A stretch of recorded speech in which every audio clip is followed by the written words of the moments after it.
As far as setting personal expectations, basically what you want to expect from the markets is how much you put into it, right? So what you can expect to make from the markets is based on your experience with them. So what you get out is what you give. And your phases of your trading careers, basically the phase 1 is gaining experience. Phase 2 is experimentation. Phase 3 is sizing up.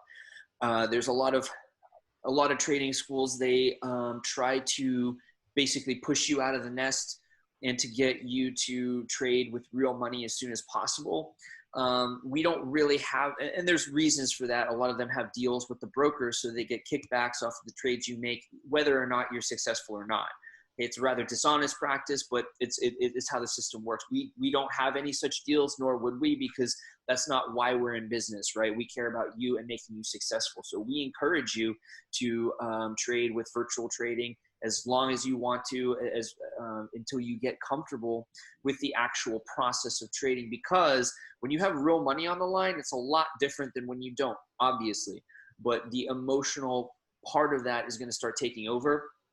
And, when you're learning to trade, on top of that, having to manage your emotions, it just kind of gets overwhelming. So just keep in mind that this is a marathon, not a race, and we want to take things step by step.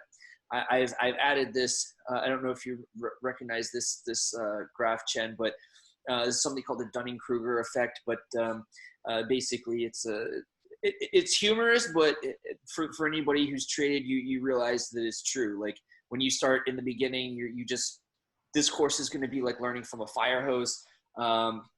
In the beginning, it might be a little overwhelming, but I promise you that as you stick with it, it's going to become second nature. It's like the old metaphor about riding a bike, right? You have no idea what's going on, and then all of a sudden you get the hang of it, and it just becomes second nature. So, your first good trade, you're like, all right, this is pretty good. You have a second good trade, and by the third good trade, you think you're an expert, right?